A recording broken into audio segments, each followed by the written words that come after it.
What's up, guys? How we doing? Doing good. It's been a couple of weeks. Good to see you guys. What's cracking? Who's that guy up there? Is that Brian? That's Brian. Wow. Look at Brian's physical discipline kicking in. Looks like a different guy up there. Mm-hmm. Looks a lot younger. Well, I'm not that disciplined because I didn't shave. Ah, nice hat though. See? Look at that. See there? Awesome. How's it going, Bruce? I'm doing good, Greg. Doing good. Just tired, but doing good. Well, Yeah. Good to have you guys. When you're traveling across the country, running flags out onto football fields and going rubbing elbows, with the movie stars at Hollywood premieres and all that kind of stuff, it's a tiring lifestyle, Bruce. It is. It's tough, man. It's tough. It's tough to be me. The rivals of Bruce Jenny. Yeah. That was good. It was a good movie. It was for those. Well, I guess we'll go ahead and I'll welcome everybody out, and then we'll dive into what's going on in the different parts of the world. So welcome everybody out tonight to another Stream Team Beekeeping chat. We're glad to have you here tonight. A little rusty, guys. I can't hardly speak tonight. I'm not sure why, but it's good to have everybody on here. Once again, we appreciate you. This is, I don't even know, are we up working on 5 years now or something like that? We've been doing this 4 or 5 years. Been doing it a while, and been a little tough this summer getting together. It's been a real busy season, I think, for all of us. Didn't do a whole lot in July, weren't able to, but as far as the stream team goes, but we're back on track now. One announcement, though, for those who may be wondering, we've decided to do, I think if you guys want me to go ahead and announce this as far as the schedule, we've decided to do official stream team videos on the first and third Wednesday of each month. And then one of us will probably be filling in on the other nights most of the time. It would more than likely be Brian, but it could be any of us. So keep your eyes peeled for that. But as far as having all three of us together, we're going to really try to get it done first and third Wednesdays of each month, and just keep this thing rolling, moving on into the future. So it was getting really kind of tough, I think, with our schedules to do it every single week. But we just want to let you know that's kind of what's going on. And last week, Brian did have a chat, and over at Castle Hives, and we're going to try to do something every Wednesday night. But if not, then official first and third Wednesday nights of each month, we're going to try and do this. So that's the goal at this time. And with all that having been said, we appreciate everyone being in here. I recognize a lot of the names, folks that have been on here, long timers, and I'm sure there's probably some new folks hopping in too. Hope so anyway. And share the video if you can, and we'll try and get some folks on here and have a good time tonight and talk about these wonderful creatures called honeybees. So just glad to have you on here tonight. So with that having been said, Greg, why don't we move up to Eastern Ohio and tell us what's going on up there in Hopewell, Ohio. Well, when it comes to the bees, I am probably about 3 weeks behind on getting the honey finally pulled off. It is still sitting on top of the hives. It is what it is. I've come to just accept certain things, and if the bees have honey, they can just sit there and cruise with it. If they eat it, they eat it. If I get around to pulling it, I get around to pulling it. It's just one of those scenarios here at the moment. I do need to get through and get some formic on some colonies, and there's just I feel like no matter what we do, there's just never enough time in the day to do all the things that we want to do when we want to do them. And if I'm being honest, in the last 10, 11, 12 years, how long it's been the same thing.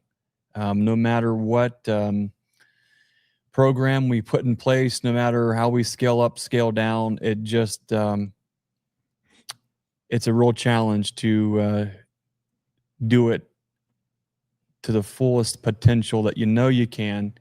And it is what it is. I'm not complaining at all. God's been good to us. We're growing in so many other areas of our life that you can only have so many irons in the fire. And at the moment, there's honey on the colonies that I haven't pulled off. It could be worse. So we'll get around to getting that at some point. Get around to checking some colonies. We've got some different genetic lines in some of the different yards that I'm interested in doing some mite checks and kind of seeing where they're at, seeing who will be candidates for breeding for next year and who won't. And as far as the bees go, that's kind of where we're at right now. But everything is in a really good shape. Everything is, and fat singles that needed boxes probably 2 weeks ago, or they're in cruising in doubles, or doubles with a couple supers, and then we've got a couple of big tower colonies, 2 queen colonies that are in like 1, 2, 3, 4, 5, 6, 7, 8, 9 boxes. So a lot of goofy stuff going on there, but man, I'm thankful, I guess, is how the short story is. I'm just thankful and grateful that the bees are just they're looking good. Wasn't as big of a honey crop, thank God, or we had been really behind on that one. But yeah, as far as that goes, that's good. Been busy, just always busy here with the wax dipping part of what we do, and then here on the farm, when it's the busiest part of where I'm at right now is just with this extra 20 hours or so 20 hours a week dedicated to Bible school. That's the biggest change in our life over the last 8 weeks or so, is setting the time aside to do that, and do that first and foremost. Put that first. So it's been good. Lot of really good things. Looking forward to having the bees in bed for the winter time here at some point. So awesome. Brian, what's going on up there in northeastern Ohio? Well, getting things situated. I'm fighting Yogi still. Yogi decided this morning to, stop in and say hi. So it seems like I have recognized Yogi's pattern. He or she tends to visit it's like Tuesday evening or Wednesday-ish at some point. So it's like a weekly kind of circuit that their bear is going on. So I got the electric fence pretty much situated down the side and down the back line, so that's good. The colonies, I have now eradicated every openly mated queen that was in that yard. There was one of the colonies that I could not find the queen. It was one that a Golden West was put in. Could not find her for anything. So I went through it 3 times. It's nice. 3 days in a row. Went through it and went through the 2 boxes, because I've got most of my colonies set up in their winter configuration now. So they're deep medium and then a queen excluder. So I went through the deep medium 2 times, packed it away. Very next day, went through it, but couldn't find her. Ended up on the 3rd day, I found her, and she was an openly mated. I hated to do it, but I'm not going to make any exceptions. She was solid black, is why I was having a hard time finding her. And you could tell she was newer because she wasn't quite, fully matured. So she was a little smaller. But, I was able to go through the entire yard now and get the queens situated. So there's 16 colonies over there now. So the only queens that are there, it's the ones that I have from Greg, and then the Golden West queens. There's absolutely no openly mated. The yard is calm. There was one on the far end, in the back row on the far end. Of course, it was the one today that I decided to go into first. I had 30, 40 bees coming at me, but they were without Queen Mama for 2 days. So, but things are getting situated. I mean, overall, though, I can go through some of them. Like I pulled a split. So I was going through other colonies, and they're a lot more chill. I'm using that thin jacket again, using my nitro gloves again, and not quite to the point where I'm wearing shorts, though. So I don't know if I'm going to test those waters here this year. So I'll end up getting lit up. But the yard's looking good. I got the Apogard off, so they got their Apogard treatment on. Um, I'm going to give them about another probably week. And next Saturday, I have planned a bee day. And I'll probably do some mite washes and then I'll do some cleaning up at that point. But we're in a dearth now. So, we're at a point here where I just want to kind of get things cleaned up before we go into this fall flow if we do have one. How I know we're in a dearth, I had a box in my room that I set outside. It had some nasty looking frames that I was just going to scrape them off. And when I was done doing my work today, I turn around and I go to look up by the building, and there is just a mob cloud of bees in that box. And I was like, well, they're hungry. So, but it's just like right now I'm cleaning them up. I am thinking that probably within another week or so, we'll start to get some of like the initial tricklings of a fall flow. Around my area, we haven't had any goldenrod or anything like that. There's absolutely no scent of that fall flow. Um, it's just like right now getting things prepped. So I think this year, though, when Greg was down, he was like, why don't you start moving these things towards the direction of getting them into their winter configuration? And that's what I've done. Pretty much all of my colonies now that have an excluder on, the excluder is above the deep medium. So that way they're working both of those boxes. I think that'll be easier here in another month or so when I do want to get things, when I'm pulling supers off for the year, things like that. I'm not going to have to mess around with any, uh, excluders below a medium, anything like that. I'll just pull my supers off, pull that excluder off, throw the lid on, throw buckets on, and that's going to be that. So it's going to just be a lot easier. And I think the colonies giving them this opportunity right now to work both of those boxes and just kind of get used to the movement between those boxes, I think it'll benefit. But we'll see. So we shall see. Awesome. Well, down here in Alabama, it's just been busy as always, but Yeah. I had the opportunity last Thursday night to go and see the new movie, The Rivals of Mziah King. I was invited by, excuse me,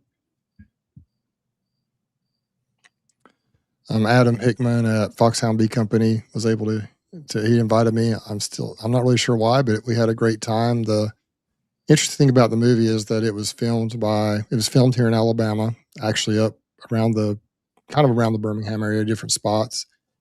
And there were 5 local beekeepers from Alabama that were the bee wranglers for the movie. all the bees in the movie are real. There's nothing AI generated in the movie. And Matthew McConaughey obviously is the draw to that movie. He just does a phenomenal job. He's Mziah King, and he's in the bees. There's no faking it. There's no AI stuff going on. He actually got in the bees, and it's pretty cool. And so I was invited to go to the premiere in Nashville, and at the end of the premiere, Matthew McConaughey came out and they did a couple of songs that were in the movie. They played a couple of songs. They played 4, but he did a couple with the band there, and he worked the crowd just a little bit, but it was fun. It was pretty cool, and he's just as cool in person, I think, as he is in the movies. He does. He's just a cool dude. I mean, he pretty much what you see is what you get, I think, with him. He's pretty down to earth and pretty real. Guess he was raised down in Texas, kind of out in the country, it sounds like, maybe, and from what I understand, and he gets it, so it's fun. As far as the movie goes, it's a good movie. I'm not gonna no spoiler alert here. I'm not gonna do anything to mess it up. However, I will say that the movie has a lot of twists and turns. You can imagine every emotion that you get. You get angry at some parts of it. You go ooh sometimes, and then you get sad sometimes, and you laugh quite a bit in the movie. There's a lot of funny parts, and so it's just got a little bit of everything. And it's just a good movie. So I think you'll enjoy it if you go. It's just it's just interesting, and there are twists and turns, things that you would never ever expect when you think the rivals of Mziah King. You think one thing, or at least I do, and you find out in the movie that there's a little bit of that, but there's a lot of other things as well that will totally just surprise you. And so that's where I'm going to leave it at. I'm not going to give any details as to the plot of the movie at all, but it's a pretty good movie. We enjoyed it, and it was awesome to be able to go up there and hang out with other people. We had a crowd of probably 8 or 10 beekeepers there. Cayman was there. Craig Midget was there. I think his name, I believe, is John from Nashville was there, beekeeper up there, and then of course we had the Alabama beekeepers represented with Yappy and Tyler Walker was there, as well as Adam and some others. And for some reason, I was there too with my wife. We had a good trip up there, and it was a lot of fun. So I'd recommend folks go watch it if you want to go see a pretty good movie, or a really good movie. I think it was well done. And anyway, Matthew McConaughey played the part extremely well, as would be expected. It was right up his alley, and did a great job. So as far as beekeeping down here, the bees are kind of in a holding pattern a little bit. I have lost a few, but I anticipate that every year this time of the year. Earlier, Eric, Spirit of Toad, I think I started. He said this. He's not far from me. He's just across over in Georgia there. He said, small hive beetles killed me this year. Anybody else? I have not seen a lot of small hive beetles in my hives. I'm not sure why. Obviously it can change in a hurry, so I'm not tooting my horn at all or being super excited about that. But it has been much less than usual. In the past, I have put Grobex around the hive some. I've done a little bit this year, but not as consistently as the last couple of years, probably. But for some reason, we just haven't had as many issues, or I haven't this year. Though I have seen some, obviously. I don't know if I've had any true slime outs where it was just nasty and gross, and had some that were a little bit slimy, but nothing like the really bad hive beetle slime outs. Haven't had maybe one or two of those all year. And I don't know if it's possibly because the bees were super strong this year, even though our honey crop wasn't what we had hoped necessarily. It was good, but it wasn't for me. But I think it was because I had more bees more than the fact that the bees were super productive. We ended up with a little bit less than last year, but I did have, I think, more production colonies this year. So that was the reason we got a nice crop. But but I'm not sure why I don't have as many hive beetles, or I haven't seen as many. I have treated with apple guard, and I wonder if that, Greg, I don't know if you know, does that have an effect on the hive beetles? Does that kind of run them out as well? I think thymol does. Just in general helps run some hive beetles out. It's not going to be an end all, but yeah. I've I seen don't it think, tend to help. I can imagine it probably helps some, but I did put a little bit more in there than people recommend in the summertime. I went ahead and did a full dose, and it's been pretty hot. And 2 weeks in, the bees were looking really good.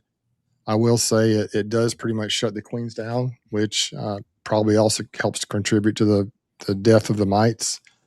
But they were bouncing back, and the strong, the colonies that were strong and doing well, which most of them were, had the ones that I checked had eggs, larvae in there, and then I hit them with another second dose, and so I think I hit them, shocked them pretty good. But I hope that what happens is the mite levels are way down, and the bees bounce back, and we're going to start seeing. I think there might be even a little bit of goldenrod kind of turning yellow. It's not blooming really yet, but starting to see a little bit of that. We do have cotton blooming now all around us. Their fields just like right in prime bloom in a lot of areas. And we've had a decent amount of rain this summer, kind of off and on. We've had a couple of little dry spells, but it's been pretty good. And so I think that's helping probably get, with the food supply in the hives, helping them bring in some resources. At least right here in my area, we've had some of that. And so the bees look pretty good. I was kind of scared to see what was going to happen when I popped those lids. And man, the bees are covering the frames, and they seem happy and content, and they seem to be doing pretty well. But we'll see how they do after this second dose. I hope I didn't overdo it, but I did read a study from Randy Oliver in 2016. He did a study using different thymol products, and out in California, where I think it was quite warm, quite hot when he applied it. He only did it, I think he did it on double deeps, 2 boxes. He didn't do it, I don't imagine, on single deeps, but he did it, and he had good results. And so I thought I'd try it. The difference here, the different factor here is the humidity. I don't think there's a lot of humidity probably where Randy is. I'm not sure about that, but and that might be the X factor to not be good. But so far, from what I've seen, they're doing pretty well. I've lost a few colonies, not a huge number, probably not as many as I usually do by this time of the year. If at the most it's about what I usually would get, but it might be even a little bit less than usual. And so I've got to get some of those cleaned up. Of course, I haven't been in them much, and so they've got hive or not hive beetle, but wax moth damage in those boxes. So I got to get that mess cleaned up and get those boxes stored. And that's kind of my next task because the bees they're kind of situated. I really don't need to do anything with them here for a couple or 3 weeks. Just kind of let them kind of respond and recover from the treatment, and then see how they look. And around the first week in September, I'll probably go out and do some testing and see where they're at. But that's what's going on in South Alabama. Besides it being hot, and to be honest, I've been a little bit just fatigued and haven't done as much on YouTube this year, at least the last month or two. I've only had a couple of videos out since our honey harvest.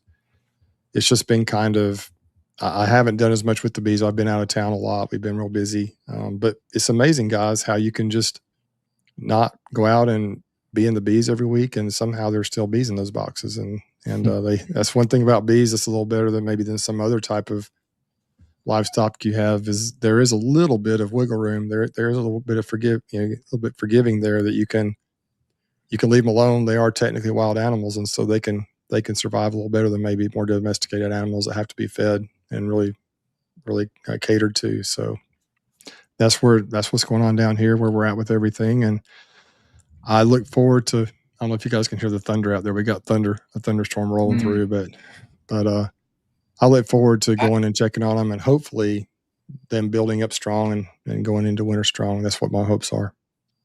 When I was going through some of my colonies today, I found an infestation. What? I would probably think, if I add it up, I probably saw 20 to 25 hive beetles through the yard. Oh my gosh. So that is an infestation for you, because you freak out if you see two. Wow. Yep. I think there was 5 in one colony. Do you normally even get hive beetles up there, Brian? Very few. Like what I saw today, like there was like 5. It was one of the smaller colonies that, they couldn't wrangle them up to the top rails and do what they do with them. It's nothing. I mean, I joke about it, but I mean, if I ever see more than 10 or so in a colony, I'd probably be shocked. I would. Yeah. I know you get them, Greg, don't you, son? Where you're at? Yeah, I don't see them all year long until we get to about now. We get some cool nights and then hot days. Then when I see them at the top, and then I'll usually see them. The bees will have them corralled, but very rarely do I see more than, man, I don't know, maybe 6 to 10 at the very, very most. But then I'll just throw Swiffer sheets in there, and it's not a big deal. But I would imagine thymol would. I don't know why wintergreen worked so well, but the kind of the older formula for hive beetles were the grease patties that had wintergreen in it. I would imagine the thymol would probably do something similar with that. I don't know. It's not really a big issue here. It's just been, I just haven't seen a lot, so I don't know. Of course, like you said, Greg, I mean, August, September could be a whole different story. I mean, we'll see. Plus, I've technically weakened the colony some by putting that Apigard in there. Yeah, the population might be down a little bit, but I'm hoping they just absolutely come back strong and just blow it out here and grow quickly with some winter bees coming up here in the next couple of months. That's the goal: get them clean, get them healthy, and most of the hives have a fair amount of honey in there. When I pull the honey, I typically just I leave everything above the queen excluder. I take and I leave usually 2 boxes of bees, and many times they are borderline honey bound down below. Mm-hmm. And they start to eat back out of that. And then right now I'm seeing some pretty good, almost you got that dome, you got the perfect. Mm-hmm. They're eating into some of that, they have been, but now I think there's something blooming, cotton or whatever's around starting to bloom. And so I'm seeing some glossy, shiny nectar in there as well. Yeah. And so I think they're bringing some of that in too. But I just like to kind of let them have that brood nest and just roll with it. And whatever they put in there, they keep. And it's worked out. That formula has worked well for me now for probably 3 or 4 years. I kind of got that ironed in, and just, it's kind of crazy when you pull all your honey supers off. You got a hive that's got 4 supers on it full of bees. I mean, the bees cover both boxes, and you're like, oh my gosh. But typically they just kind of, I don't know, maybe they regroup. They do beard for a little while, but a lot of those are foragers are going to die soon anyway. And with the heat and everything in the summertime, it's hard on them anyway. But they've got those food stores, and so if they got good population, I think it also helps control the hive beetles and other pests. Obviously that can become a mite bomb explosion if you're not careful when all those bees start dying off. But hopefully it's going to work. I've done Apgar, but I've never done it this much in the heat like this. And so, we'll see. Well, We'll if, see if what anyone's happens. struggling with hive beetles, I know I've pounded this from the pulpit here over and over and over again, but it's probably worth mentioning since we are talking about hive beetles. That the old saying that all you need is a strong colony in the sun and you won't have hive beetles is 100% false, fake news. I think there's some concepts within that is true, but we've proved that wrong over and over and over again with colonies that were very strong, that were in full sun, that were still getting overran with hive beetles. The difference was the soil type. When you have strong colonies in the sun over anaerobic soil, it's just so many risk factors come in there because of that. The soil itself is a breeding ground for the hive beetles, and the idea of a colony being in the sun.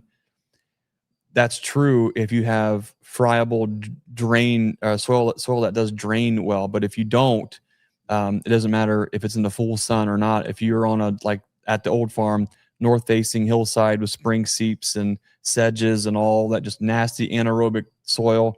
And if you don't know what anaerobic soil is, when you turn a shovel of it over and it just smells foul, that's anaerobic soil. That it's a breeding ground for hive beetles. No matter what we did there, it was always fighting uphill battle. We had some tricks, the murder sauce, landscape fabric, a couple other things, Swiffer sheets. But the murder sauce was probably the best thing that we had used there. Yeah, there are very few absolutes when it comes to beekeeping. But we don't often talk about the soil structure under the hives as being a culprit, but it is. Yeah, I tend to agree. That's one reason I think, and who knows, people swear by the grub X around the hives, around the entrance of the hives. And so that's right there in the ground. But I agree, Greg. I think, some areas are worse than others. I do think that it might help a little bit if they're in the sun, but I've had issues in both the sun and the shade.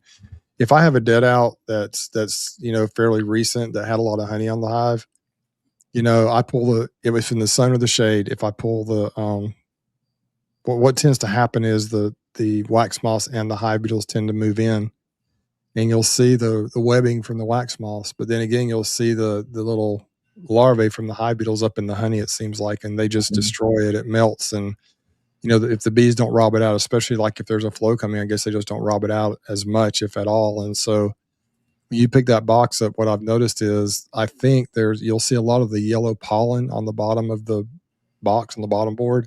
Right. And I think that's probably a result of maybe the hive beetles, but especially the wax moss eating through all that brood. But it may be also the hive beetles. I think they do the same thing to some extent.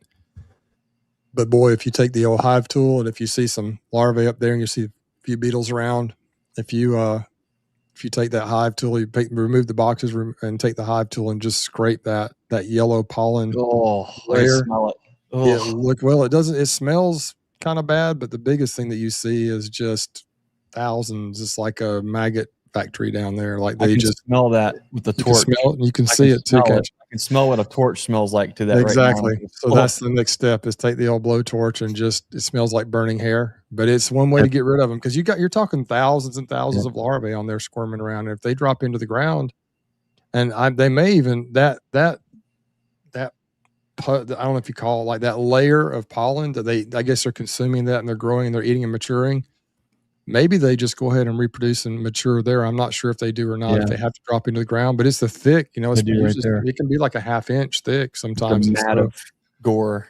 and Yeah. so they may just not even have to drop into the ground there. You scrape it back, you also see adult hive beetles running around. So, yeah, take the old blowtorch, and that's what I found to be the most effective way. I used to, like, scrape them into a bucket and go drop them in a pond, or I'd drop them out on hot asphalt or whatever, but, well, you just get you get the old blowtorch and just fry them, and it doesn't take very long at all, and they just they're dead, then you see them all laying there dead, and so that's been my it's kind of fun in a way. I do hate it though, because I know that some of these dead outs I haven't processed, and I'm sure some of them were hive beetle factories as well, but really not many slime outs. It just seems like they kind of move in after the dead outs happen. I haven't had a lot of them that just look nasty and dripping in honey and stuff. I haven't had that situation. So, Was that the but call, Brian, that you were waiting on? Was that from Trump? That was the call? You just got called up?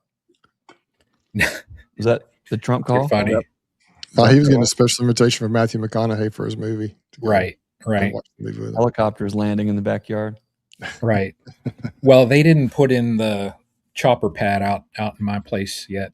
So anyway, but yeah, it's that smell reminds me of if anyone's ever raised or butchered their own hogs and you scald and scrape. That's exactly what it smells like. That when you're scraping the hair off, that's exactly what it smells like. It smells like burning hair. Yep, exactly.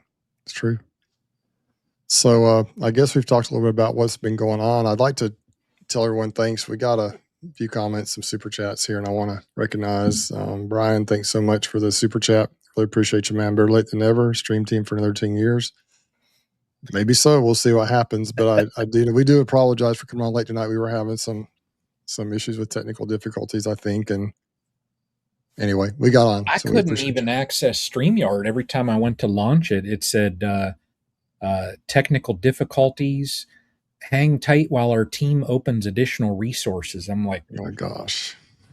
Yeah. And Phil Beck, thank you so much for the super chat. We appreciate you being on here, and appreciate everyone who's on here tonight. Got Greg, thanks so much for the super chat. Folks don't realize how much that means to us, and it's not.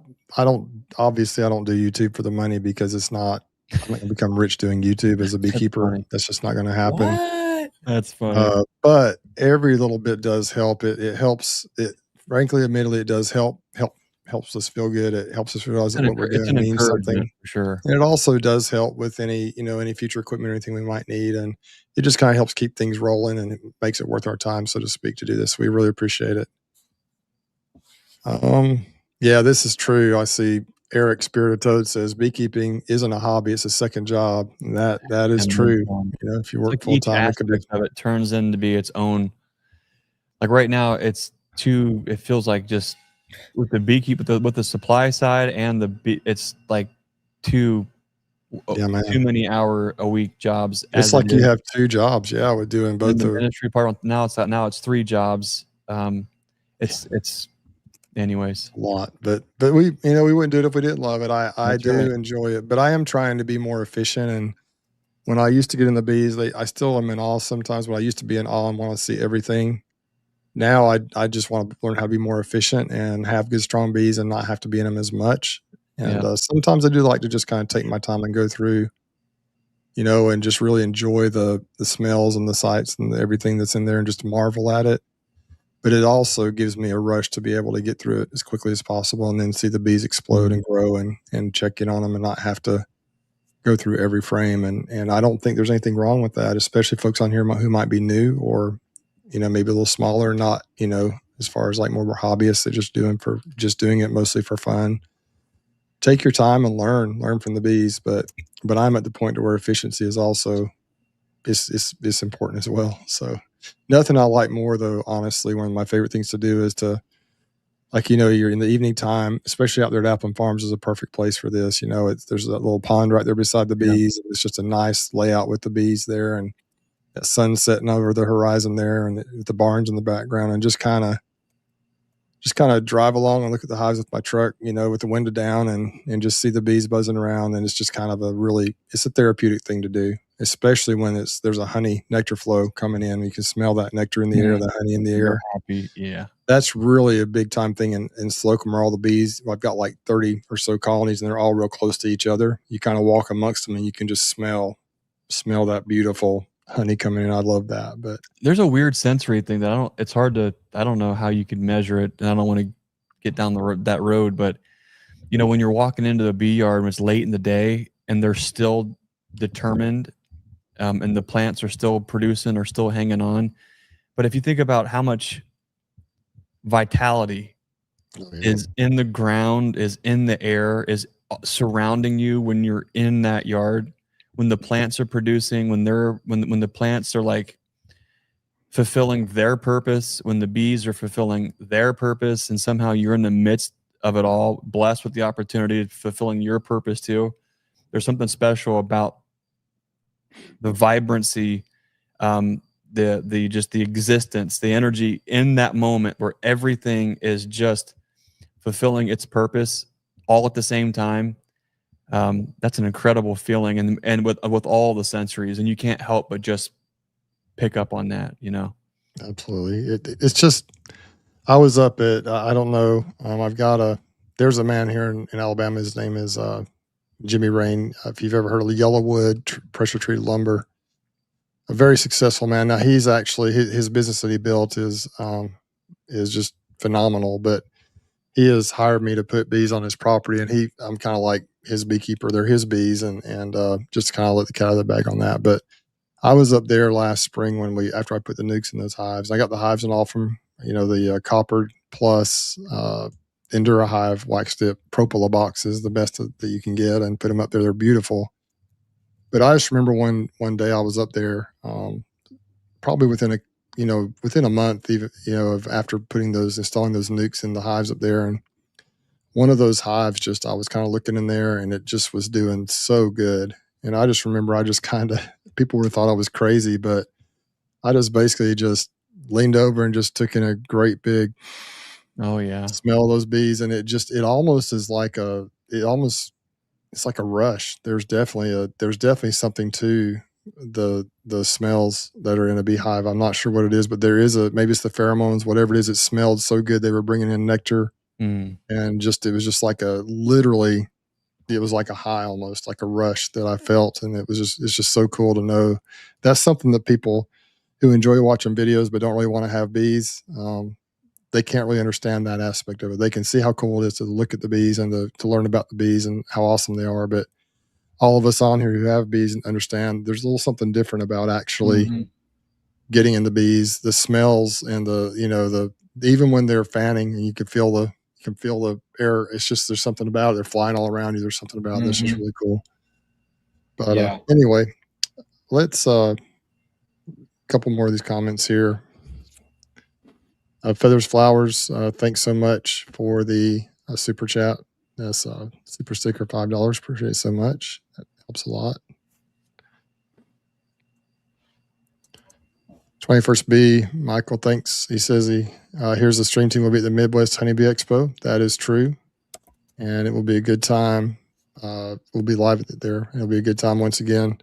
We're going to be doing some presentations there, so it's going to be fun. Brian and I talked a little bit about our presentation last night, and it's going to be cool to be there. I'm looking forward to it again this year. It was really fun this coming year. When is that? Is it the end of January, early February? What's the date on that, Greg? Do you remember? 20. I think it's the 29th and 30th, I think, of January. Yeah. The beginner beekeeper course will be on the 28th. That's a Thursday, the 28th. I heard somebody that we know is going to be doing that course. Yes. And then the actual expo itself is Friday the 29th and Saturday the 30th. Yeah, we look forward to coming up. It's going to be fun. Last year we went up to that, and I just got to say, y'all, it is cold in Wisconsin in January. It's cold, but they have cheese curds, and what I like about it is the family feel to the whole entire conference.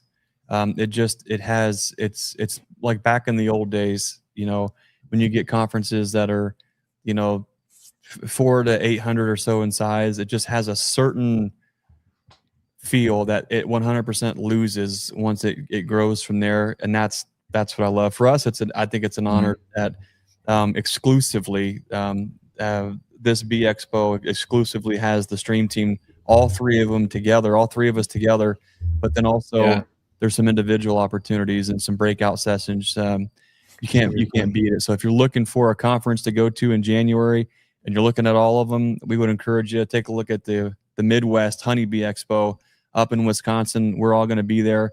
And it's going to be a huge diversity of topics, even from the three of us.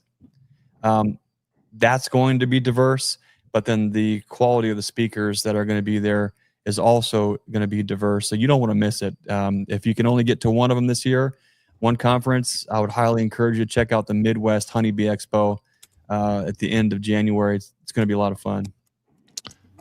Appreciate the there's some folks on here, Bruce, that will be there as well. Oh, Joseph Rawls, $10 for putting up with Yappy. That's great. Yappy's awesome. James Leeds is on here tonight. He's going to be speaking up there in Wisconsin, so it'll be good to see him. And then real quick, I just wanted to, Bruce, if I can, just shout out to a couple of the guys that I see on here. DC's Bees, Clay Bunner. There was another that I see every on the Sunday videos on the path with Greg Burns. They're always there and commenting. So I appreciate you guys and your support over there on our new channel, and it's good to see you here as well too. So thanks for all your support there. It looks like we've got Spencer Cox. If that's the Spencer Cox that I'm thinking of, is that West Virginia Spencer Cox? And if so, we'll see him at the West Virginia Bee Fair here this fall there too. So a lot of great folks tuning in tonight. Grayson was the other one. I just saw him recently comment on one of the new videos. So good to see everybody in here. In case everybody's wondering though too, Bruce and I will be doing the beekeepers class at the Midwest. So that's going to be a fun day. It's going to be an 8-hour day. It's separate from the actual conference. I don't know what the exact fee is. I could probably go to the website and look it up, but that's going to be fun. So there's going to be a lot of information packed into that day. Yep, so that day and then the rest of it as well. Yeah. Oh yeah. Let me look that up. So while you're doing that, Brian, thanks so much, Twin Creek Bees, Ohio Bees.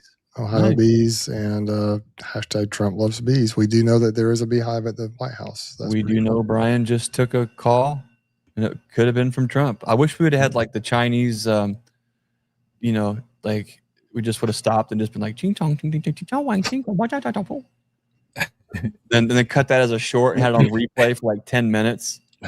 The background. Brian negotiating with China on his new. When I answered, I said, yeah, I'm on the live.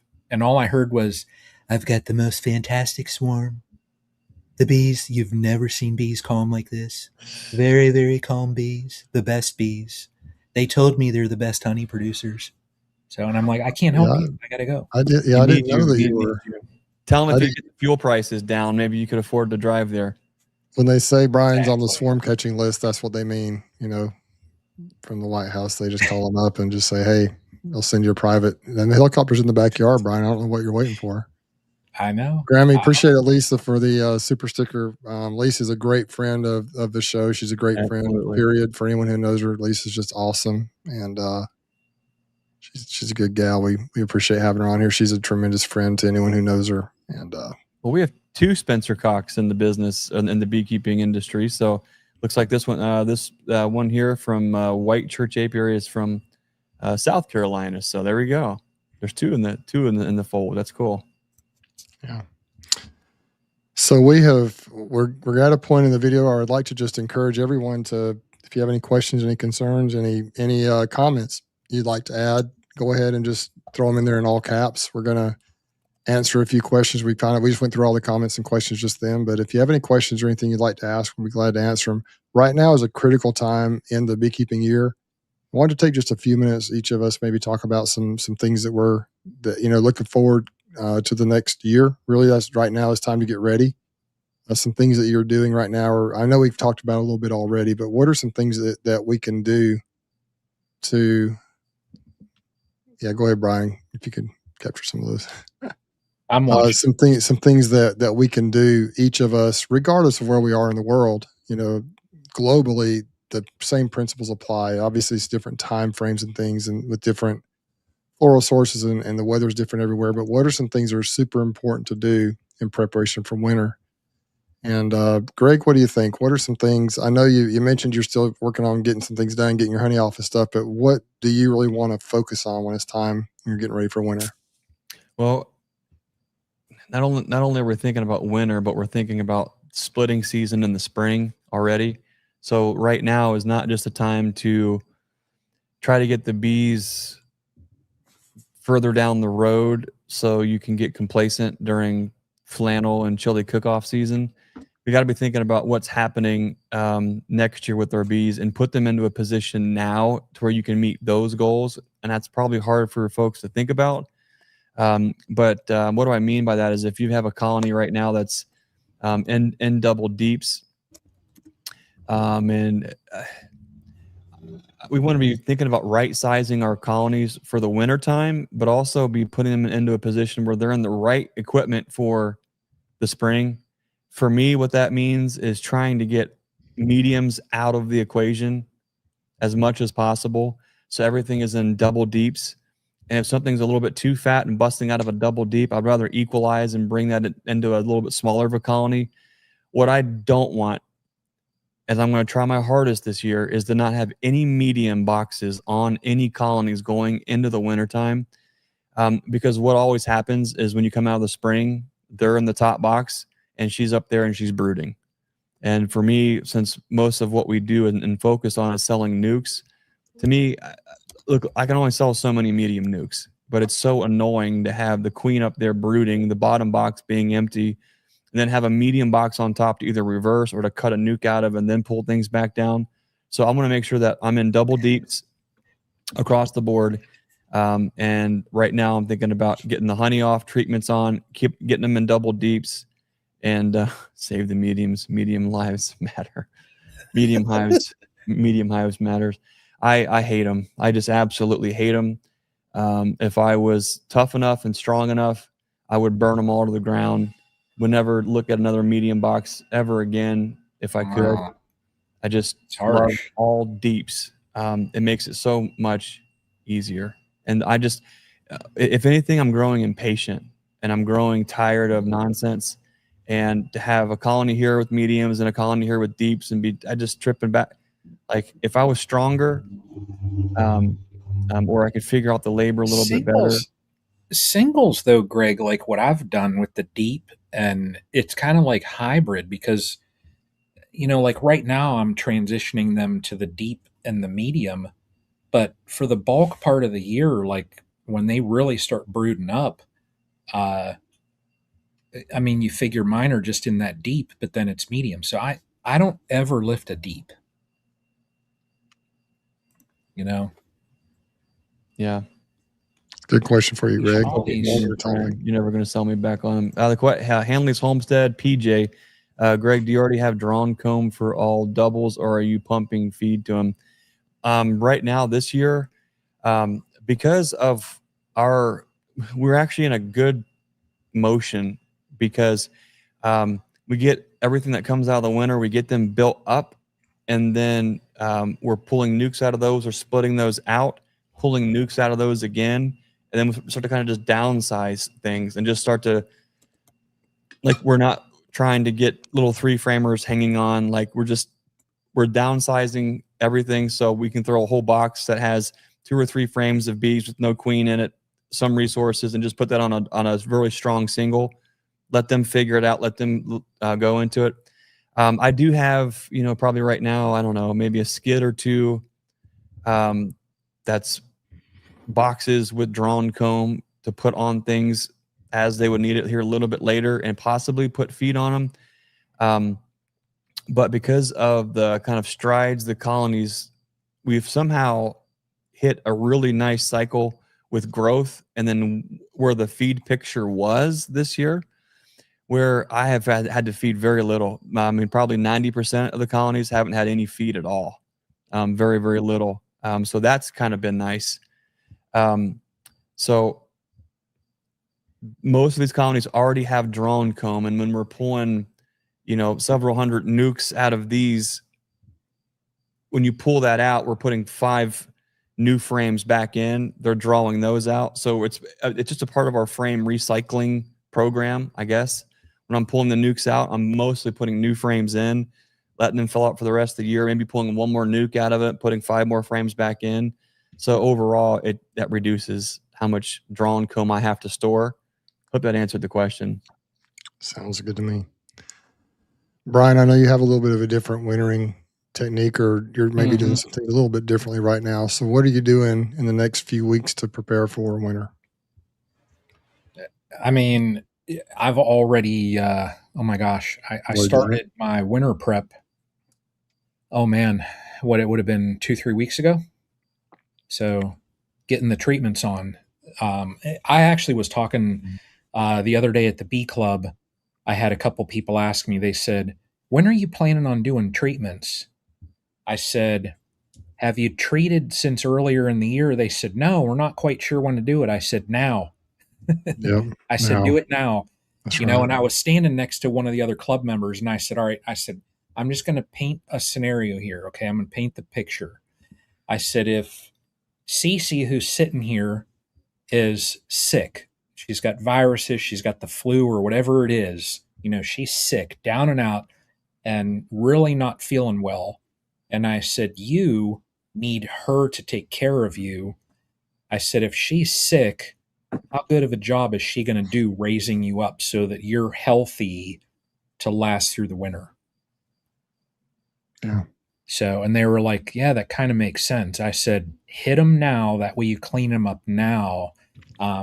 I wasn't always in this mindset. Like, I like to try and get them so that they're clean, like a brood cycle or 2 ahead of the nurse bees that are going to raise the winter bees. Right.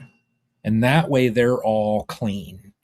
It's kind of tricky. Like right now is a good time because when I get back, like I said, my next Saturday, not this Saturday because I'll be out of town, but the following Saturday after that, that's going to be like a check the colonies, see how they're brooding up, doing mite washes. If anything needs cleaned up, they're going to get OAV. And then I do have the towels that I'm going to mix up as well. So I'm just going to hammer them right now with the treatments and make sure those mite levels are down just because I want them clean going here into the fall. Clean, I've got, you figure I don't have any queens in my yard now that are, what did I get queens from you, Greg? Was it May that I installed? Probably so. Yeah, probably so. Probably in May. Would have been late. Yeah, probably late May. I can't remember. So the oldest, like at this point right here, the oldest queens in my yard are what, 3 months old, maybe? Yeah, it's nice. So, and that's everything.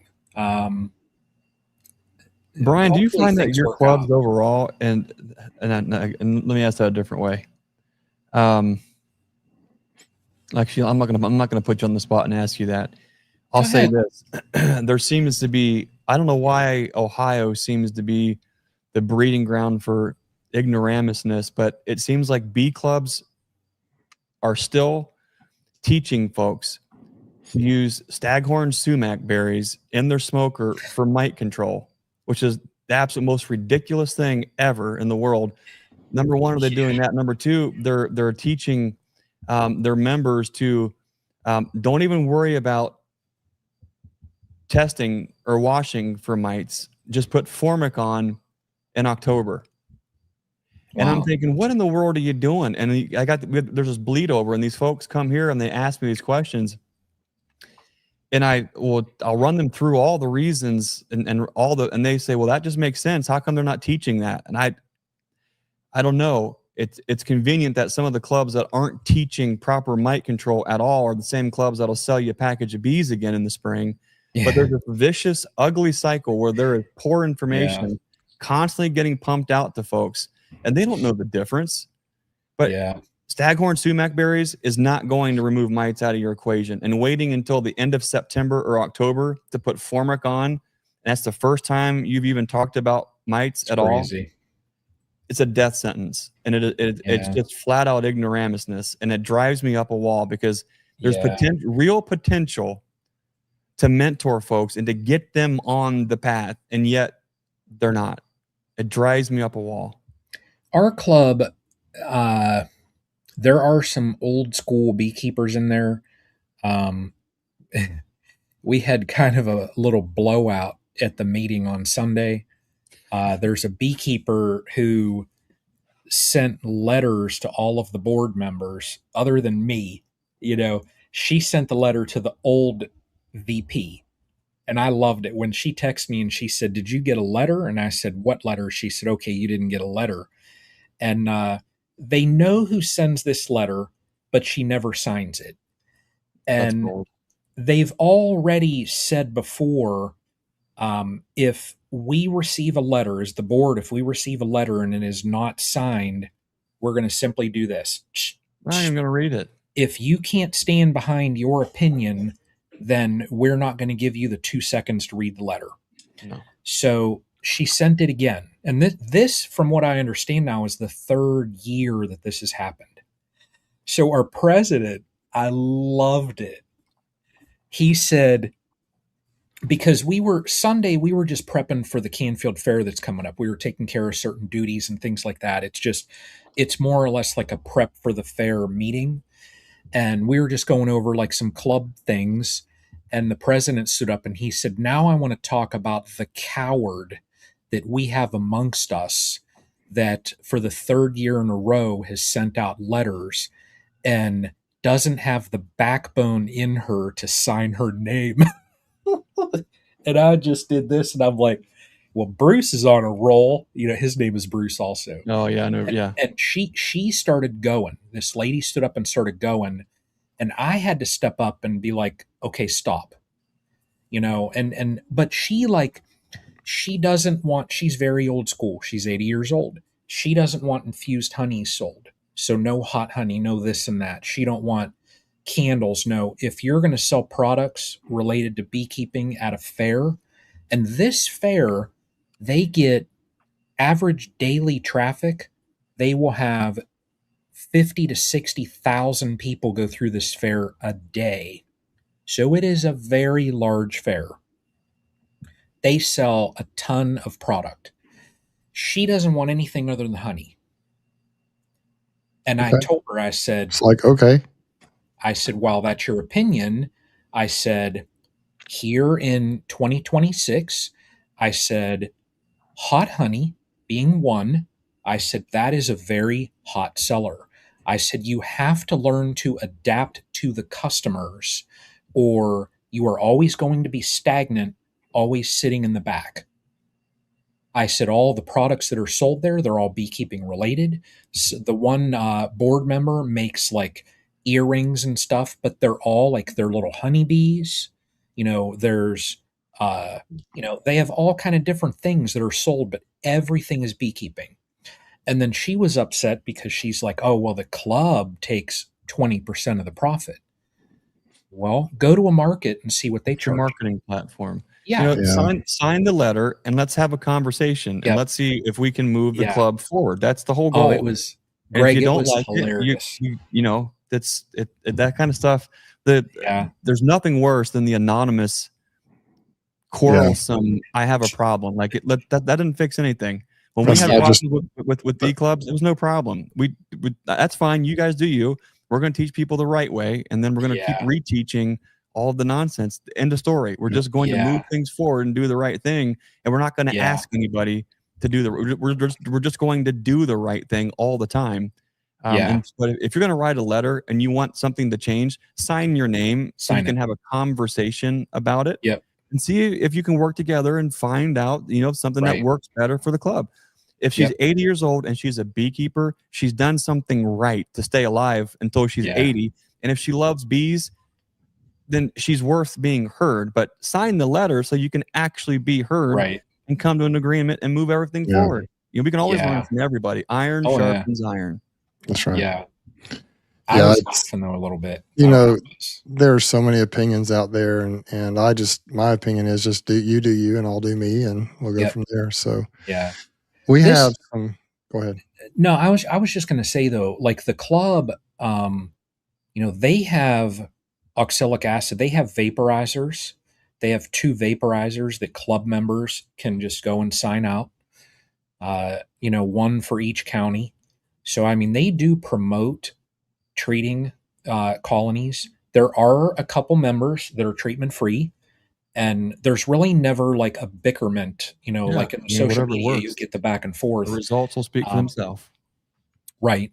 They're very hands on. Those that do that, they're very hands on, and they'll tell you it's not for everybody. It's a different style of beekeeping. So they do, they have club members on both on opposite ends of that spectrum. Um, Brian's I trying to get you whenever fired I up, Bruce. You see speak, what Brian's doing? He's trying to get us fired up, Bruce.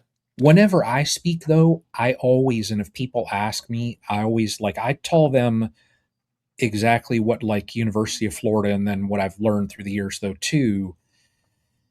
If if you're asking when should I treat, there's a question that I'll have even before that is, have you checked your colonies? And more importantly, do you know where your mite levels are? If your levels are zeros or ones, I mean, You you're know what doing I'd like to something. see? James Lee, he's a Yeah, antagonizer. If you don't treat, the bees will die. That's true for most beekeepers. There are some out there who are in a sweet spot, and that's not the case. right, You know what I right. want to see? I am so sick and tired of talking about mites and treating for mites and the nonsense that we have to deal with. That only goes so far. You know what I want to see instead of mite washing? I want to see viral washing. I want to have tests that we can say, hey, we have mites, but we have no viruses. Let's just keep letting it rip and not do all those things Mhm. until we figure out bees that are resilient when it comes to viral resilience. We're whizzing up a rope and going nowhere in a hurry. And I'm so sick and tired of constantly Mhm. talking about mites when we all know you can have colonies that are overran with mites that are as healthy as can be, that are absolutely superstars, that are beautiful colonies that overwinter. They split out in the spring and they're awesome. You can have colonies that have very few or no mites in the wash and they're falling dead on their ear with viruses. Well, what's the difference? Yeah. Not all viruses are created equal, and viral transmission is not the same. You I can want have to super breed. spreading viruses in the colony that will absolutely put them on their ear. What are we going to do about it? I don't know. Let's just keep worrying about the next boogeyman, the tropolalaps, and let's just freak out over something we can't control. We can't even control the mites. Why do we even care Mhm. about the tropolalaps? Anyways, Yeah. Brian, what are you doing to me, I want to. Brian? I You're want. poking the bear, literally. This is.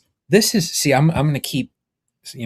This is for James there up there. He's in that Michigan state there. Eat I chicken? need him to work on like a super mite. It's resistant to all the viruses and all that stuff. So, like you're saying, I'm going to sit there with a little microscope and get a little teeny needle, and I'm going to just give him a little prick, and I'm gonna do that mRNA on the Varroa, and it's going to be the best Varroa ever. The mother load of Varroa. And I'm just ready to quit. I'm just gonna be a bee haver. How about just go back to bee having, see what happens there. That's it. I love these James just talks. washed a 50. You know what? And you can wash a 50 and they Wow. can sometimes be just squeaky clean and no viruses. Next door to a We don't breeder know with two. anything. We don't know anything about anything. And as soon as we fess up and say we don't know anything about anything, then maybe we can move forward. But to pretend that we know something about nothing is ridiculous. Okay, I'm done, Bruce. Yeah. Sorry. Yep. See, this is what happens when Well, we only get on twice a month. It just all just just all comes out. Brian, this is what the It's kids this is what the been kids call rage baiting. Are you rage baiting me, Brian? it's been festering, and it's just and then we got somebody like James in here who's stirring it. He's so good at that. And you got the I like soft James. man back here that's poking at James to stir up the pot. These guys. Bruce just, is you just see like, how they will are. these guys ever shut up so we can just get back to talking about unconfrontational beekeeping things? Nope. The answer is no, Bruce. Well, when you talk Good about stuff. mites, treating them and treatment free, you're going to get people fired up one way or the other. So that's just how it rolls. But Yeah. Moving right along. Oh yes, we have some really good comments. Yeah, I'm just sitting here smiling. I'm not sure. I'm listening very attentively. But anyway, we have some really good comments here. I didn't mean to put that in there. Did you put that in there, Brian? Bruce, I you're did. still an accomplice at this point. So I'm part of the team, man. I'm part of the team. Go team. Uh, Anyway, just gonna roll through some quick comments and questions here. While we were discussing, both of you guys were discussing some different strategies and stuff. There was a really good conversation going on in the chat. So most of you saw that, I would imagine, and got some things to remember. I started some of the things in here, so let's kind of roll through those real quick. And this is from me. He says, have I seen any yellow-legged hornets this year? I haven't seen any hornets that I know of, period, this year. Not to say they're not around here. I hope they're not, but I haven't seen any hornets yet around here at all. So I know they're around, but I haven't seen any yellow-legged hornets for sure. I'm not sure I would recognize it. I guess the kicker with the yellow-legged hornets is they've got yellow legs. I guess that's how you tell, right? But I haven't seen anything that looked like that, or any hornets, period. No bald-faced hornets or Asian hornets or yellow-legged hornets that I know of that I can tell. I guess the question for Dennis would be, have you seen any? That would be a good question for him. I know they're in the southeast, but I don't know if they've made it this far yet. Let's see. Next one is the Beekeeper's Year starts in August. Glade actually has some really good comments through this little stretch here that we're going to discuss, and that is true. I think in some parts of the country it may start even a little bit earlier down here.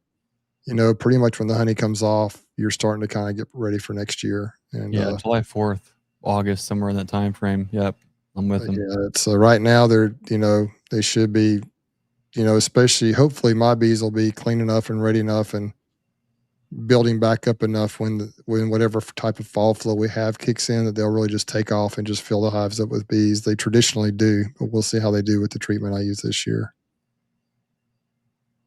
Okay, we got Grammy says, make sure they have the resources. This is when we were talking about what to do this time of year. She says, make sure they have plenty of resources near the cluster. And that is important, I think. Possibly, guys, you can clarify this if I'm wrong. In the northern climates, you need to make sure you have plenty of bees near the cluster, or plenty of resources. Because in the wintertime when it's cold, sometimes I've heard of hives dying out because they've starved when the food was one frame over and they just didn't get over to it. Is that something that you've seen? They can. We've seen them die like 1 inch from a honey band.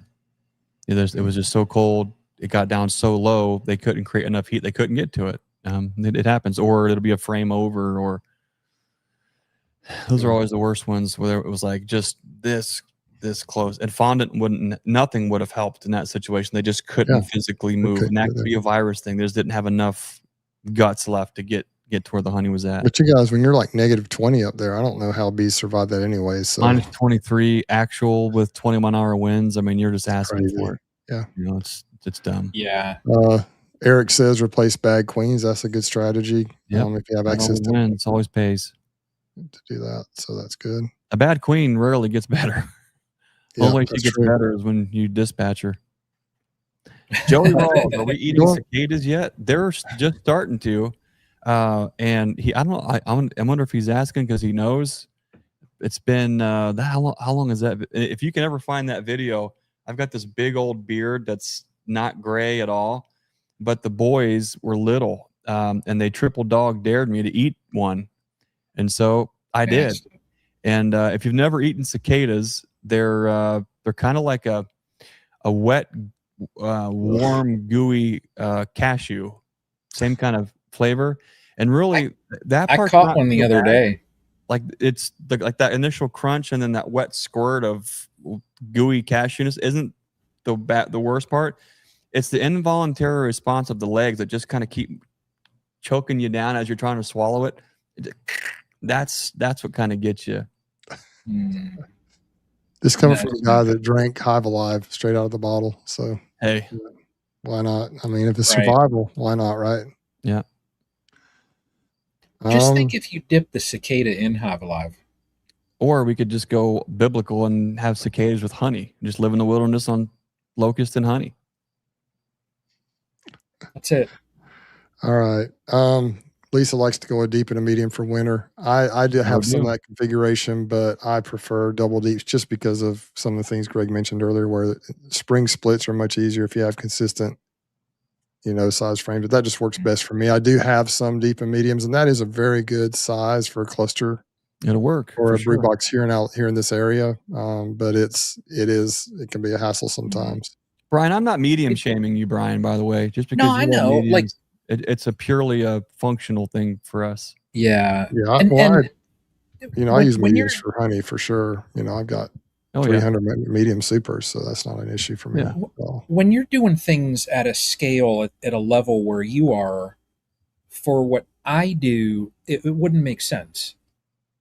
It wouldn't. You'd muddy the waters up, because I go through and I kind of watch their development in the spring, and then I'll split those boxes and throw an excluder in between them.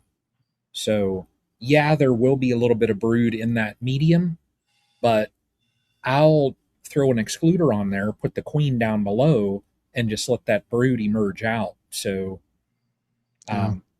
that's not something like at your scale to have to monkey around with finding the queen and making sure she's down below and she's not running around in your supers, and it wouldn't make sense. Yeah. But Grammy also says here, I guess in preparation for spring split, she says, I will add deeps in the spring to get them building up for splits, but deep and a medium is good for me in the winter. Grammy That or makes Lisa, do sense. you find that those knuckleheads are up in the medium box at the wrong or at the worst time for you? That they're up there brooding, and you got to play, I don't know, switcheroo, or you got to shake them down and then let the brood hatch. I mean, what do you do with that? Or maybe Yeah, maybe your that's a timing good you don't have question. that. That's a good question. I run into that dilemma sometimes, and what I've done is I just switch the boxes. I put the medium on the bottom, which is kind of weird, or I'll stick a medium or a deep in the middle and let them draw that out. If it's warm enough, it's in the middle. If it's super cold, which it doesn't get here very often, but if it is, you don't want to split that brood up like that. But I have just flipped them, even then put the medium on the bottom, and it is kind of a hassle. It's kind of a tricky thing to do. I do prefer double deeps, and I've got some right now that are in. It's double mediums and a deep, I can't remember anyway. They're just a little bit too big, but they're just the bees were growing and the mediums on the bottom were full and everything, and so it does get to be kind of tricky. But somebody mentioned, and I didn't start the comment that they run all mediums. I know Glade runs all mediums, and I think that's great. Consistent equipment is nice, whether it's mediums, deeps, or whatever. It's when you get into the different sizes in the brood area, it can become a little tricky. But you can switch deeps and mediums just like you can deeps and double deeps. But it's just like you say, Greg, it can be kind of a hassle sometimes. Let's see. Go ahead.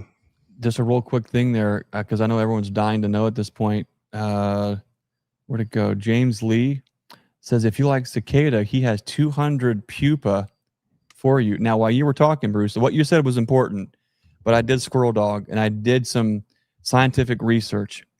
And by scientific research, I mean I quickly Googled this. How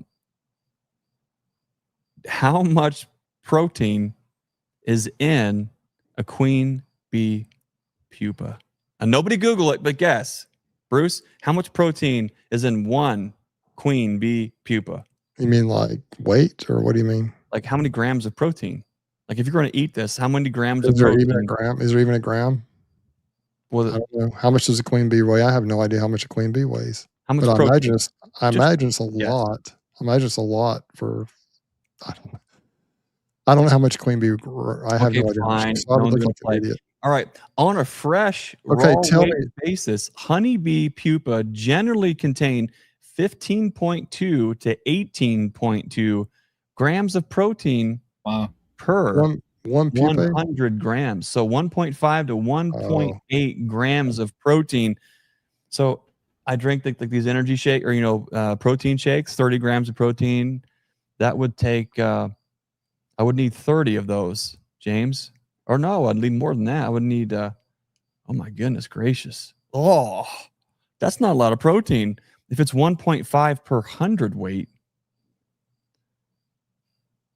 15.2 to 18.2 grams of protein per 100 grams. Oh my goodness. James, what do your queens, what do your virgins weigh? So I have no do this math. idea how many bugs that is. I don't know how much Oh my a gosh. bee I weighs. mean, he's got 200 cicada pupa. He's got a protein shake right there.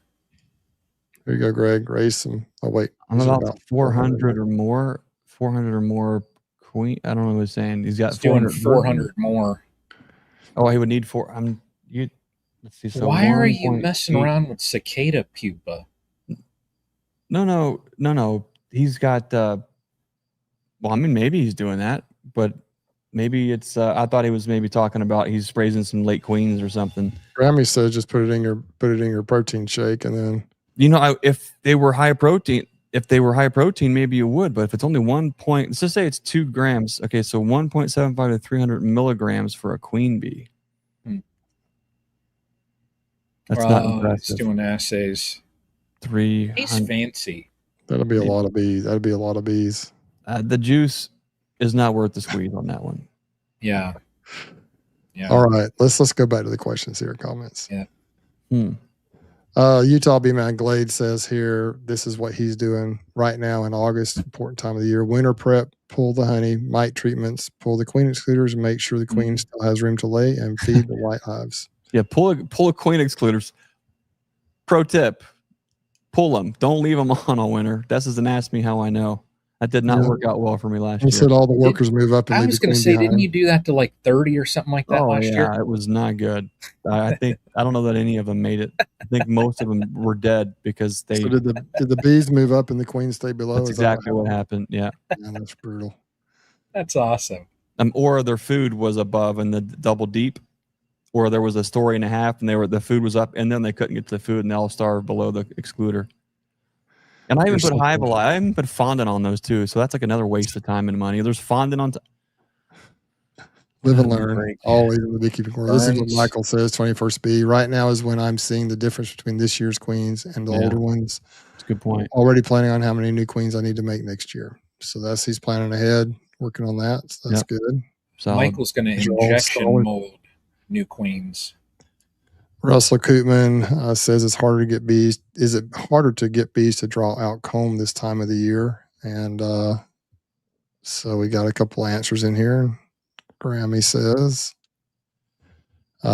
feed them 1 to 1 or thinner. If the queen is still laying, they will build if there are enough wax builder age bees. That's true if you feed them. I know that one thing that Cayman mentioned, I think you've done some of this too, guys. I know Greg maybe, where when you pull the honey off, you feed them the syrup with all those, you put foundation above, or you can, and you feed them like crazy, and they can draw that comb out if they're fed with that.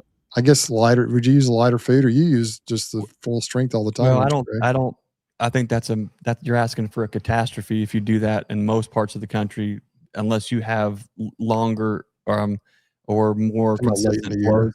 Yeah, you do that up here, you're done. That'd be a major mistake, because the bees are not going to draw out a full box of comb up here. If you're pulling off like right now, the only way you can, but what is helpful, the only thing that's helpful is if you feed. I mean, you could do 1 to 1, but I would probably go at least 2 to 1 in a bucket feeder over top. And then you can get some last things drawn out, or some weight put on. But bucket feeders are the name of the game for drawn comb all year long, because they don't gorge and store on that. You can get them to if you really lay it to them, but it's more of that trickle feed, so it helps them. You get their wax glands pumping, but does a good job for getting comb drawn. Interesting. Let's see. This is what Glade says this. He says, talking about to Russ Koopman, remove any extended release oxalic acid. He had said, make sure you get your extended release out of there. And he says it's hard to get to draw comb in the fall, but there are exceptions. So I think it is a little tougher in the fall for sure. The bees kind of seem to go into let's get ready for winter mode and less of a growth mode typically, although we will have a time Tyler Walker down here really likes to do splits in the fall, and he raises queens in the fall and gets them mated, and they do great. But we have a period of time, like the fall flow can be very effective. It's still warm down here, and so Tyler does a lot of. Typically, he's told me he does a lot of splits like around the September time frame when we're past the worst of the summer, and we got a really strong flow going if we do. And he's had a lot of success doing that. And Tyler does feed quite a bit, I think, as well, especially when he's trying to grow his bees. And so this is something Russ asked about here, Koopman. He says the University of Minnesota tells beaks to drill three probably 3/4 inch. 3/4 inch holes in all the brood boxes and supers, put corks in the holes for winter. He says, is that dumb? I mean, it's not going to hurt to do that, but I mean, at least down here, I've got plenty of bees. I mean, mine do have some holes that aren't supposed to be there for boxes, but I actually, I don't think that's really necessary. I don't. That's wild to me. It's It's a waste of time. Tears up the boxes. If you do that and then they were wax tipped, you wouldn't worry about it. But you start drilling holes and opening up the wood fiber, the moisture, and everything else. What I did notice is early on when we were in nothing but 5-frame equipment for the first couple. Mostly for the first couple years. Every single box, front and back, had a 3/4 inch hole. Either had a dial on the front and had a 1/8 inch hardware cloth on the back. Every single one. And that was the dumbest thing that I ever did, because what I eventually learned, and the bees would do something, and I would say, oh, they just don't know what's good for them. I'm just going to keep doing it this way. Somebody told me this is the way to do it. Obviously, the person that I'm learning from in Georgia, they know what my bees need more than my bees. So I'm just going to keep doing it that way. These bees, finally, Greg, the knucklehead, looks and says, when you start asking yourself, well, how do I unpropolize all the screens and openings all the time? Like when you're asked, like it still didn't set in. Like, hey, wait a minute, they don't want that. They don't want that there. That's why they're closing it up. So stop doing that, dummy. And I did, and I've never looked back. But I don't. I always. Why would you do that in brood box? Why would you do that? I always just think about, if you look at a tree or a wall or a cavity where bees tend to live, many times in wild, there's just like one small or 1 inch hole. Yeah, maybe. Or two. And they don't make holes in the wood. They don't pick a cavity that's got more holes in it than one out of choice. They typically, lots of times, I think they pick the really small, sometimes very small holes. Like they get in a water meter. The hole's what, 1/2 inch? It's just like they sneak in through where it latches right there or whatever. Mm-hmm. It's like they don't have to have great big holes to and so that I think the ventilation is important, but I also think that sometimes there's a little bit of a myth to it. The bees know what they're doing; they figure it out, and they do okay. But that's like you said, Greg. We're trying to outthink and outsmart the bees, but they know what they're doing, and sometimes they may want a hole there, but if they close it off, I've got these little nuke boxes I use that are interchangeable. The bottoms and tops are interchangeable, so that if I have a nuke box, 5-frame nuke that's got a lid and a bottom on it, made the same way, the same design, there's an entrance on the bottom and the top. Well, if I ever run them in the wintertime, in the summertime, they leave the upper entrance open because I guess they need the space or whatever. Maybe they want it. But in the wintertime, right as winter's moving in, they will sometimes completely close off that top hole. They just don't want it there because, and we tend to think that, hey, we need ventilation in the top of the hive because of, to help, but they close it off. Like they don't want it there. So how do they do that, Bruce? How do they use your screen bottom board as a lid? How do you do that? I don't have a screen bottom board, by the way. What? You don't have screen bottom boards? Our bee club says if you don't have screen bottom boards, the bees will not be able to breathe. Well, that's another debate that people can have, but I don't use them. I've never used them. My mentor didn't use them, so I never did. And my bees they look pretty good. So, people can, and there are people that have lots of bees. By the way, guys, there are people that have lots of bees in hives that have screen bottom boards too. And so I'm going to plead the fifth on that and be like a certain person on Capitol Hill recently that pled the fifth on every question. So this is another question about the feeding. Lisa says if they're already brooding back, it's going to be more difficult, and that's true. If the bees are going into winter mode, they're trying to brood back. They're not going to want to draw anything out. That's the last thing on their mind. Formic's candy for this right now, though, because if you hit them right at they're slowing down with Formic, for whatever reason, when you're done with your Formic treatment, they go through this little surge of rebrooding. If you need them to brood up, though, right now, like if you were really depending on you need more brood cycles to get to size, then Formic is not going to be ideal. But if you were, they seem to just come back with a full force after a Formic treatment for whatever reason. I'm sure I've missed some comments here. I've been looking at the star comments, but I like this comment right here. It says, Eric Sapieri says, doomed to failure. That's what I was told when I said I wasn't using screen bottoms. I mean, I know there probably are commercial guys that use screen bottom boards. I'm sure they exist. The bee clubs who are selling you the screen bottom boards and the screened inner cover and the screened this and all the extra pieces, and then not telling you how to actually keep your bees alive, but it's fine. Yeah. We'll sell you bees at a discount in the spring. This is my point. Do trees have screens in them? Just saying. That's my point 100% right there. Punky, nasty, funky wood with a bunch of crud on the bottom and bees that just keep doing what they do. Yep, that's right. Mm-hmm. My neighbor's porch, it's got to have a screen bottom board on it. That's true. Got to have screen bottoms and walls for houses too, where the bees they're just not going to live. Yep. And make sure you wrap the house in black paper. Well, I was going to go over here in the wintertime in the column where that colony is at. I was going to put some foam board on it. And, yep. Yeah. I was going to make sure they had an upper entrance too. Stop it. Stop, guys. I think people are here's the thing. We as beekeepers, we try all kinds of different things, and we do different configurations. We think of all different kinds of hives to make. We have hives that the bees build from the top down, where they build from the bottom up.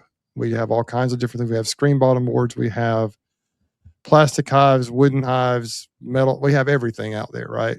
All these incredible things, all these incredible products. And what we find out is that the bees tend to survive pretty well on all of them. So, you know, they're going to figure it out. It's really, we can scientifically try and figure it out until we're blue in the face. But if we have healthy, strong bees, they're going to survive. And, you know, if you put them in a laying hive, if you put them in a 3-frame nuke, if you put them in one of those, what was the Vino bee guy where he made these big, huge hives that he made, I mean, all different kinds of stuff. And the bees somehow, if it's a cavity that they like, they will figure it out. If they don't like the screen bottom board, they'll propolis it. If they do like it, they won't. You know what I mean? If they don't like the entrance, they'll propolis. If they do, they'll keep it. And so, and I have in the same bee yard, one hive will have the entrance propolis, and the 3 hives next to it won't touch the entrance. So it just depends on the individual bees and what they decide to do. But I think that that's one thing that's so amazing about them, is how resilient they are and how awesome they are, and how their ability to adapt is just incredible. And so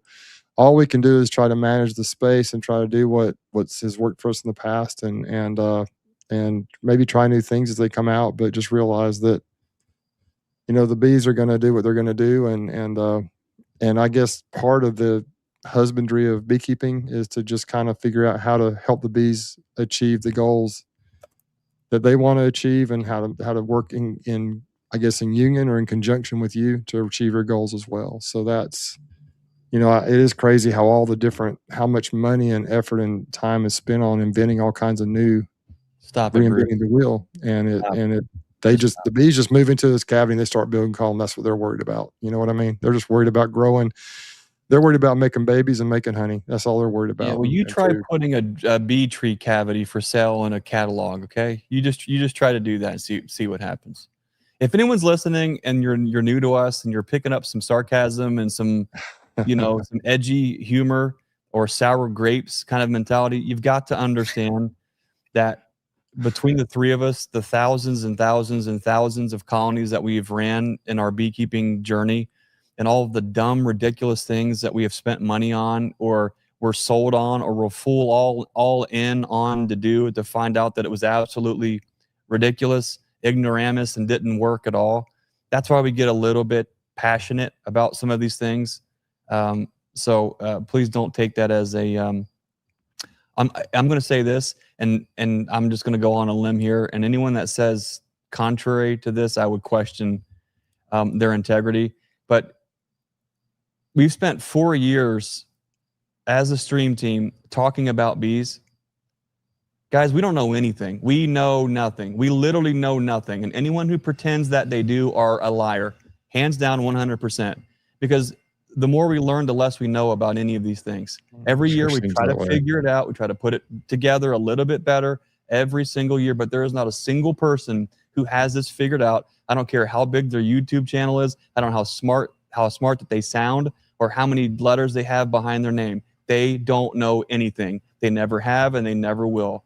But what you got to do is put one foot in front of the other, work it out with your bees, try to do better each time, and don't lean on all the things as being the absolute silver bullet golden ticket.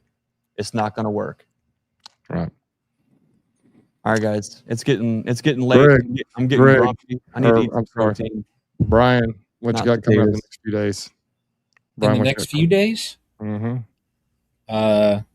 Tomorrow at 4 p.m. Eastern, I'm getting in the car, and the wife and I and the pup, we are driving to Maine.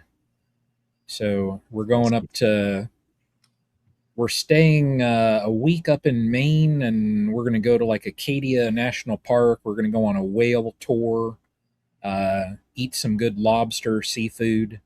So the next week, absolutely no bees for me. It's going to be vacation, enjoy the wilderness, and yep, that's that. Yeah, down here I'm going to be this weekend probably maybe trying to get out and just maybe clean up maybe some of the dead outs and things like that. If you've just got a few out there, and I've been working. I don't know if you saw anybody on my social media, Facebook, Instagram this past weekend. I got the bush hog out to Midland City Bee Yard. It looks really good now. It was like you couldn't even hardly see the hives for the grass that was grown up, and now it looks clean and nice out there. It was pretty cool. Always something satisfying about cleaning up a good bee yard or any area for that matter. And then next weekend, my niece is getting married in Utah, so I'll be out there just for one day. Like we're flying in Friday, wedding Saturday, coming home Sunday. So not really much of a vacation, but going out to see her get married out there in Utah. And just not a whole lot going on. I do apologize. I haven't had many videos out lately, but I just haven't. It's just been kind of hard to get stuff filmed. I haven't done a lot, honestly, with the bees. Sorry for my my voice. Maybe it's time to close this thing out, but I expect more out of my free content, Bruce. I really need you to step it up here with your vocal performance, okay? But yeah, so not a lot, just kind of heading into that holding pattern, and I'm eager to see how the bees coming out of this Apigard treatment. I did hit them. I've been worried about it the whole time. I hit them harder than recommended this time of year, but hopefully they'll be okay. And I did like what I saw 2 weeks in, where the brood was, mostly missing, but they were, the queen had shut the queen down, I think, for a few days, but there was a beautiful pattern coming in with eggs and larvae and stuff where they were recovering from that treatment. So I hit them again. We'll see how they look here in a couple of weeks. But with that having been said, once again, for those who may have hopped on later, we are going to decrease the stream team frequency as far as, that sounded bad, didn't it? The stream team frequency, this frequency of the stream. Wow, you should see a urologist, Bruce. They've got medications for this, but in the interim, evacuation. We're going to decrease our stream frequency. Hey, so what do you guys think about prostate health? Is that something you consider as older men? Is this? We are going to change how often we have the stream team beekeeping chat. And the goal right now is to go to every first and third Wednesday night of each month. That's our goal, to hopefully get all three of us on here together. The other weeks, one of us will more than likely have something going on individually on our channel. We may get together sometimes, but the officially stream team is going to go to first and third Wednesdays, same time, 7:00. And then Brian is probably going to take up a couple of those Wednesdays on a typical month, but either one of us, Greg or me, either one will hop on as well sometimes, probably. And my stream is still going to occur, in a set pattern. So several times a day. Clear water. No issues with my stream. But we're gonna just Wednesday nights will probably be occupied with one of us, but and we may have opportunities to invite some other guests and things on as well. But officially, this group of the three of us is planning on doing our very best to be on first and third Wednesdays. It got to the point to where, with some of the things we're trying to do outside of the beekeeping, YouTube slash uh, stream team slash work lifestyle, everything we're trying to do, it was just getting difficult to do it every week. And we've been doing it every week for 4+ years, missing very few, but we Mhm. thought this is what we're going to try to do now. We're going to give it a shot and see how that works. So be looking for us on those 2 weeks. Those will probably rotate. And we're going to figure out who does what, but that's the goal for now. So Next week, I don't think we will be on though, just because I know I'm going to be away. yeah, I think next week is a very busy week. So yeah, I may possibly jump on, but maybe not. So, but for yeah, sure, first and third is our goal. So we're look for us on those evenings for the actual stream team. Have I said it enough times? First and third Wednesday of each month is the goal.